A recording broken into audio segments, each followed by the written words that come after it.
Alien Earth, episode 4, might have just teased us or given us a glimpse as to one of the most disturbing aliens so far as we've discovered.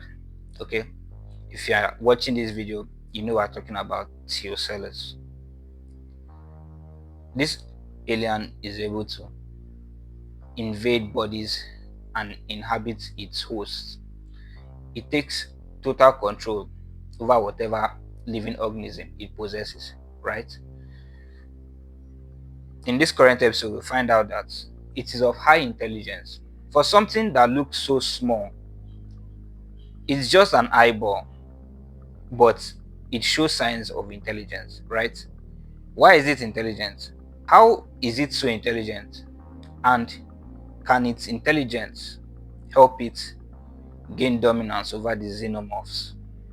Alright, guys, we've seen in a lot of movies, right, where humans experiment on cells, alien cells, right?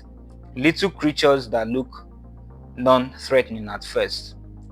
We underestimate them, and then they turn their backs and annihilate us. I'm talking about Kevin from Life, right? He's an example of that.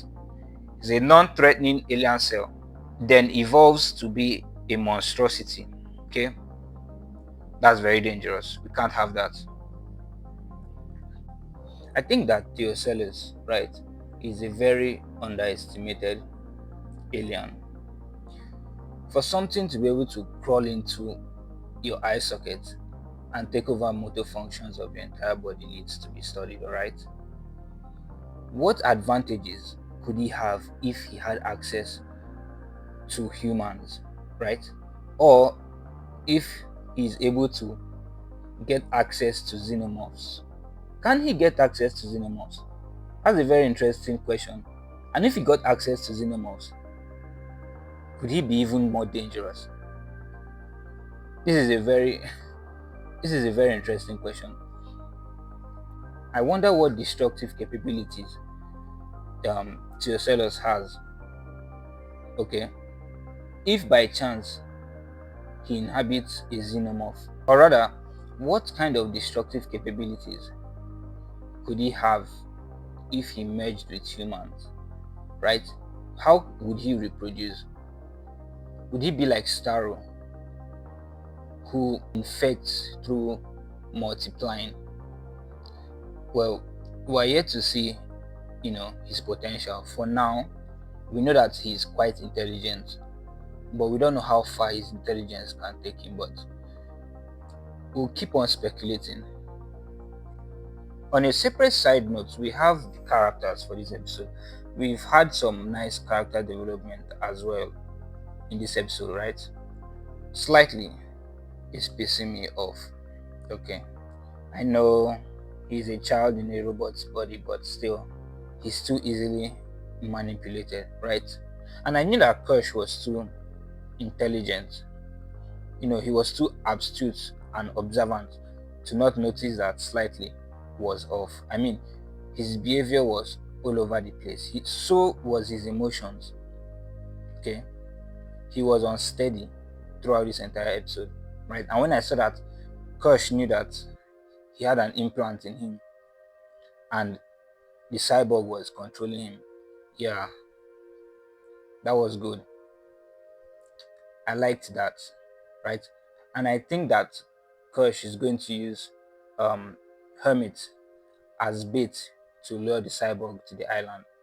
Well, it's written all over. It's quite easy to discern. It wasn't really hidden that much, but yeah. And Nibs, yeah, I think she's losing it, right? Whatever happened to her in the previous episode truly traumatized her. Okay, now she claims she's pregnant. You know what I think, right?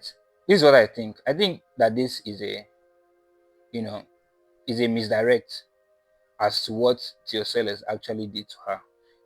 I know she's a child in a robot's body, but what if T.Ocelllus, right, isn't just organic? He doesn't just attach himself to mostly organic things. Okay, this is just me going off the path here, but what if he did something to her? What if there's actually something wrong with her? Or maybe she's just definitely losing her mind. She's just tweaking out from being traumatized in the last episode. That might actually be what's wrong with her, but still, I still feel it's a misdirect. Something is happening to her. She's definitely tweaking out. Next off, Boy Cavalier. I always knew this guy was a manipulative piece of shit, to be honest. It's not off brand for trillionaire or billionaire type characters. They are very manipulative. And they will definitely manipulate anybody and everybody they can get their hands on in order to achieve what they want. Alright? He is very egotistical, and I think it's going to bite him in the ass at some point, right? He's definitely going to get killed or taken over by a xenomorph or T.Ocelllus, seeing as he was taunting him in the lab sometime in the episode. He's definitely going to get what's coming to him later on. Now, to the bigger problems. Does Prodigy have a xenomorph under their control? Right? And if so, that could be very fucking dangerous, right? Wendy being able to communicate with a xenomorph baby can be a problem. Is she going to be the next xenomorph queen? Although she doesn't have the hive mind, but still, she's able to communicate. That could be an asset, and that could also be a destructive, outcome. It could have a destructive outcome for them. If Wendy is able to control the xenomorphs, then it could be good for Prodigy. But knowing that this is an aliens movie, it's not going to go the way that Prodigy wants it to go. I mean, these are ruthless, animalistic creatures whose design is only to kill and dominate. Yeah, they're never getting a xenomorph under their control. Yes, Wendy might be able to communicate with them, maybe become a friend, might maybe become a friend. Nah, in fact, no, throw that out of the door, right? She's never becoming friends with xenomorphs.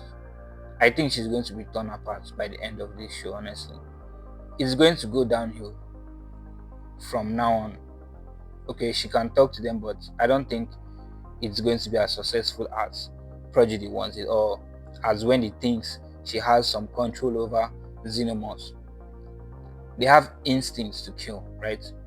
And that instinct, I think, is going to supersede whatever bonds Wendy is trying to create with these xenomorphs. Anyways, those are my thoughts on Alien Earth episode 4. Subscribe. See you guys next time, and goodbye.